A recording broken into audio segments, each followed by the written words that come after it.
Hello everyone, welcome to Mint Talk India. हम पढ़ रहे हैं आपके एनसीईआरटी क्लास 6th मैथमेटिक्स का chapter number 9 data handling and this is part 3 video, जिसमें हम 9.6 टॉपिक ड्राइंग अ पिक्टोग्राफ से आगे के चैप्टर को पढ़ेंगे and we will also solve exercise 9.2 questions. इस चैप्टर के बाकी सभी पार्ट्स के वीडियो लिंक्स आपको इसी वीडियो के नीचे डिस्क्रिप्शन बॉक्स में मिल जाएंगे और you can see the playlist of class 6th mathematics in Mint Talk India channel. But before we start today's class, here is a short introduction about me. So let us start today's class. आज हम pictograph को draw करना सीखेंगे। It is very fun to make drawings in the form of pictograph representation. बहुत सारे बच्चों को इस तरीके से एक एक नंबर को देख के टैली मार्क्स लगाने के बजाय पिक्टोग्राफ का ड्राइंग करने में बहुत अच्छा लगता है, but at the same time it is also very time consuming. एक एक ड्रॉ करने में टाइम लगता है। और दूसरा डिफिकल्टी ये है कि अगर एक सिंबल का मतलब एक यूनिट है, वन ट्रैक्टर जैसे लिखा है, 1 यूनिट हम इसे कह सकते हैं, तो वो तो बहुत ईजी होता है। लेकिन जब एक सिंबल का मतलब एक से ज्यादा यूनिट हो जाते हैं तब हमें कई बार दिक्कत आती है। फॉर एग्जाम्पल, हमने 9.1 का एक क्वेश्चन किया था नंबर 7। इसमें कुछ फ्रूट बास्केट्स, एक सिंबल के ऊपर हम 100 यूनिट का फ्रूट बास्केट्स एज्यूम कर रहे थे। लेकिन उसमें दिक्कत यह है कि मान लीजिए किसी फ्रूट सेलर ने 432 फ्रूट बास्केट बेचे, तो उस चीज को हम कैसे रिप्रेजेंट करेंगे? क्योंकि यहाँ पे जितने भी हम सिंबल्स बना रहे थे, या तो वो 100 का मल्टीपल, नहीं तो लास्ट में 50, 100 का हाफ, इस टाइप का कोई फिगर बना रहे थे। 2 फिगर बनाने के लिए हमारे पास तो कोई ऑप्शन ही नहीं बच रहा था। That is why to represent many units at the same time, sometimes it may be difficult to draw. तो उस चीज को यहाँ पे टेक्स्ट बुक में हमारे पास क्या आइडिया दिया है। सपोज हमें इस डेटा का एक पिक्टोग्राफ बनाना है। मंडे से लेके सैटरडे तक क्लास में कितने बच्चे प्रेजेंट थे, आउट ऑफ टोटल 30 स्टूडेंट्स उसका डेटा दिया हुआ है। मंडे को 24 बच्चे प्रेजेंट थे। अब इसका रिप्रेजेंटेशन मान लीजिए आप 5 स्टूडेंट्स का एक एक सिंबल बना रहे हैं। This is 5, this is 5, 10, this is 5, this is 5, 20। तो 20 हमने बना लिया। अब हम 4 कैसे बनाएंगे? तो उसके लिए टेक्स्ट बुक में एक आइडिया है। So let this symbol represents 5 students. उसके लिए हम एक सर्कल, एक head, 1 student, 2 student, 3 student, 4 student, 5 student. तो 5 लाइन के हिसाब से 5 स्टूडेंट्स बनता है। अगर हमें 4 स्टूडेंट्स दिखाना है तो यहाँ से हम एक पैर हटा देंगे। That means we will draw 4 lines. Head बनाने के बाद 1 line, 2 line, 3 line and 4 line. This will represent 4 student. If we remove 1 more leg, तो लाइन्स कितने हुए? हेड बनाने के बाद 1 line, 2 line, 3 line. This symbol will represent 3 students. या फिर टेक्स्ट बुक के हिसाब से हम इसके हाथ ऊपर की तरफ भी दिखा सकते हैं। 2 स्टूडेंट्स दिखाना है तो एक और हाथ हटा के हेड के बाद 1 लाइन और 2 लाइन बनाएंगे।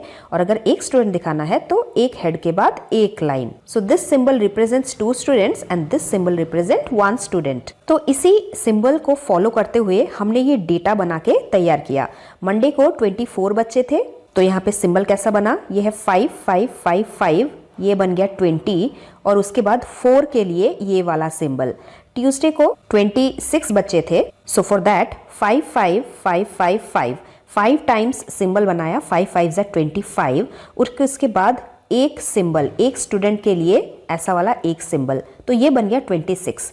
इसी तरीके से हमने बाकी ड्राइंग्स को भी पूरा किया। बट प्रॉब्लम ये है कि सिंबल को याद रखना बहुत डिफिकल्ट हो जाता है कभी कभी, और ड्राइंग करने के लिए बहुत टाइम लग जाता है। बट एवरी टाइम अपने कन्वीनियंस के हिसाब से हम ऐसे सिंबल्स चेंज नहीं कर सकते। For example, in example number 8, यहाँ पे इस टेबल में डेटा दिया गया है कि एक लॉजिंग हाउस के लिए फर्स्ट 4 मंथ्स में कितने बल्ब्स खरीदे गए हैं। The following are the number of electric bulbs purchased for a lodging house during the first 4 months of a year. जनवरी में 20 है, एक राउंड ऑफ फिगर है, हम आराम से इसमें 2 बल्ब ऐसे बना सकते हैं। लेकिन फरवरी में 26 है, तो ये 6 को हम कैसे बनाएंगे? 20 तो बना दिया, इसके बाद और 6 बल्ब कैसे बनाएंगे? आधा करेंगे तो 20 का आधा 10 बन जाएगा। 6 तो हम कैसे भी नहीं बना सकते, और इस बल्ब के सिंबल को हम चेंज भी नहीं कर सकते, बिकॉज पिक्चराइजेशन हमें हमारे रिलेटेड टॉपिक के हिसाब से ही बनाना होता है। यहाँ पे हम स्टूडेंट का फोटो नहीं बना सकते। तो उसके लिए हमारे पास सजेशन ये है कि हम ये जो 26 है इसे हम नियरेस्ट 5 में राउंड ऑफ कर लेंगे। That is we are going to estimate this 26 to the nearest 5, उसे हम 25 मानेंगे और उसके बाद 2 बल्ब मिला के जो 20 बन गए, एक और आधा बल्ब हम बनाएंगे तो उससे वो 5 बन जाएगा, 25 पूरा हो जाएगा।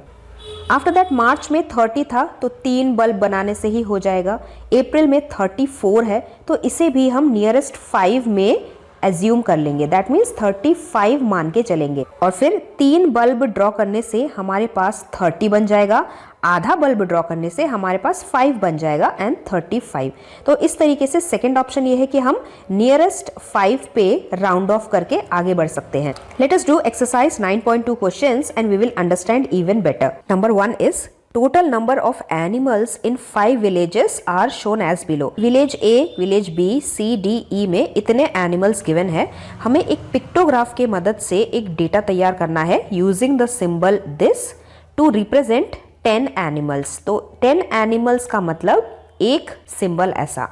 अगर हम 20 एनिमल्स दिखाने चाहते हैं तो इस तरीके के हमें 2 सिंबल्स बनाने पड़ेंगे। So table we have to make like this, village column, number of animals जहां पे हम सिंबल बनाएंगे एंड 1 सिंबल का मतलब 10 animals. Let us start from village A. Village A में हमें 80 एनिमल्स बनाने हैं तो 10 एनिमल्स के लिए एक सिंबल, 80 एनिमल्स के लिए कितना symbol, we have to divide this 80 with the number of 10।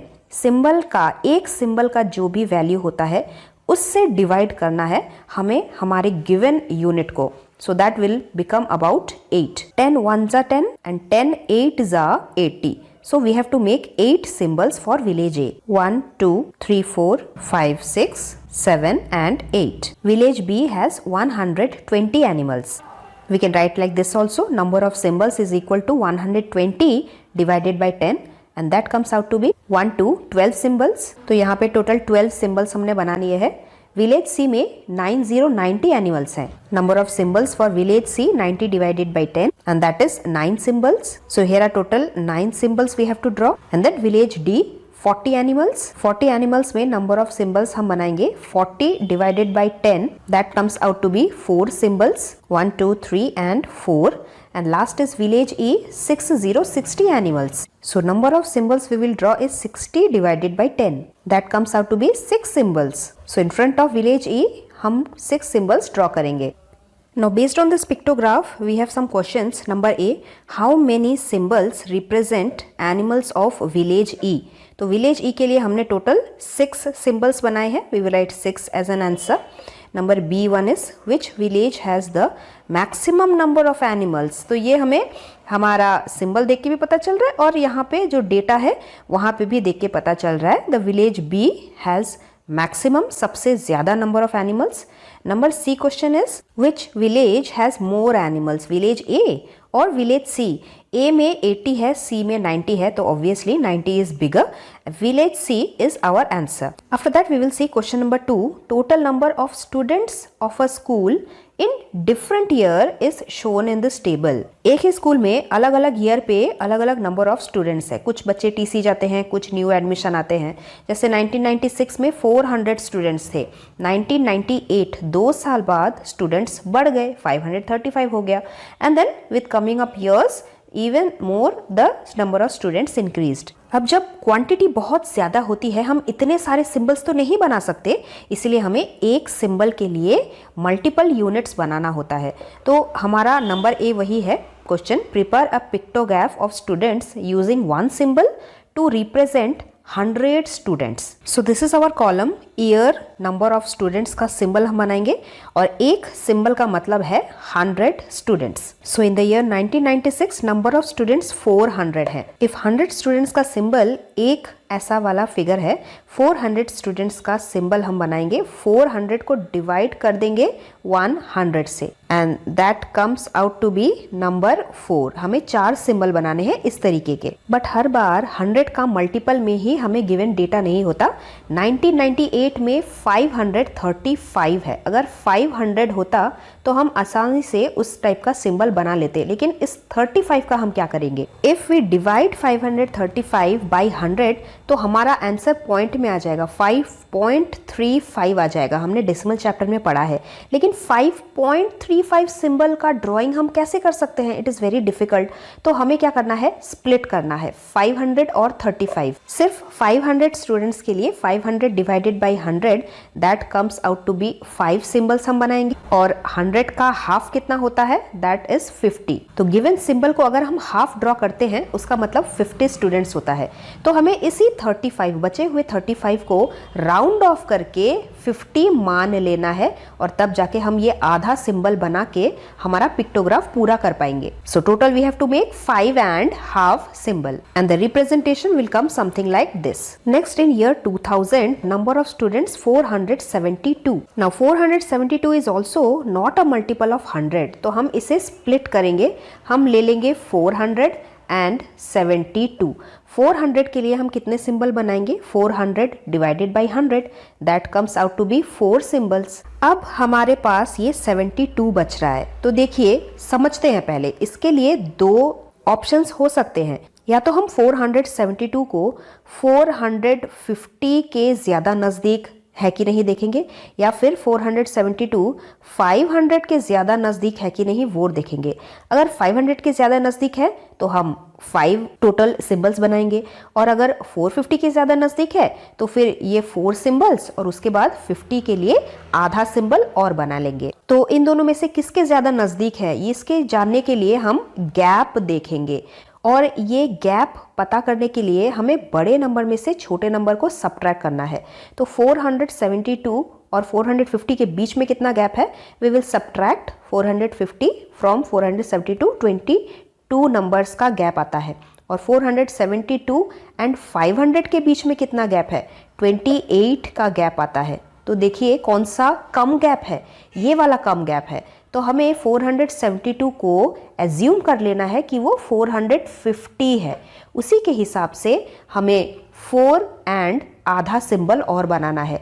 400 के लिए 4 सिंबल और इस 50 के लिए हाफ सिंबल और ज्यादा। Total we have to make 4 and a half symbols. Next year is easy. 2002 में 600 स्टूडेंट्स है। It is a multiple of 100।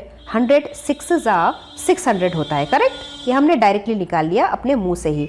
तो डायरेक्टली हम यहाँ पे 6 सिंबल्स इस तरीके से बना सकते हैं। नेक्स्ट वाला अगेन एक डिफिकल्ट नंबर। 2004 में 623 स्टूडेंट्स हैं। That is 600 plus 23। अब इस 600 के लिए हम 6 सिंबल्स बना सकते हैं। 600 जा 600 होता है। लेकिन 23 के लिए कितना सिंबल बनाएंगे? अगर हम आधा सिंबल बनाते हैं, आधे का मतलब 50 होता है, लेकिन ये 23 नंबर 50 से बहुत दूर है। क्या हम आधा सिंबल बना सकते हैं? See, if we don't draw the symbol तो हमारा पिक्टोग्राफ रिप्रेजेंटेशन कैसा आएगा? ईयर 2002 के बराबर का ही आ जाएगा। ईयर 2000 में भी हमने 6 सिंबल्स बनाए थे, 2004 में भी 6 सिंबल्स। मतलब 2 साल तक किसी भी बच्चे का एडमिशन नहीं हुआ। It is so very unusual. हमारा डेटा एकदम रॉन्ग डेटा दिखेगा। दैट इज वाई इसके करेक्टनेस के लिए हमें आधा सिंबल और बनाना पड़ेगा, सो दैट 2002 से 2004 में न्यू स्टूडेंट्स का एडमिशन थोड़ा ज़्यादा तो भी दिखे। भले ही 23 50 से बहुत दूर है, still we have to draw this half symbol. So that is why pictograph representation is little bit of confusing, but we have one more smart way to represent our data, that is bar graph, जिससे हम बहुत सारा large unit represent कर सकते हैं, may be about millions and crores also, and it looks something like this. And bar graph method is the most common method which we are using nowadays. So this we will study in our part 4 video. So stay tuned. We will meet very soon. Till then, thank you very much. Bye bye.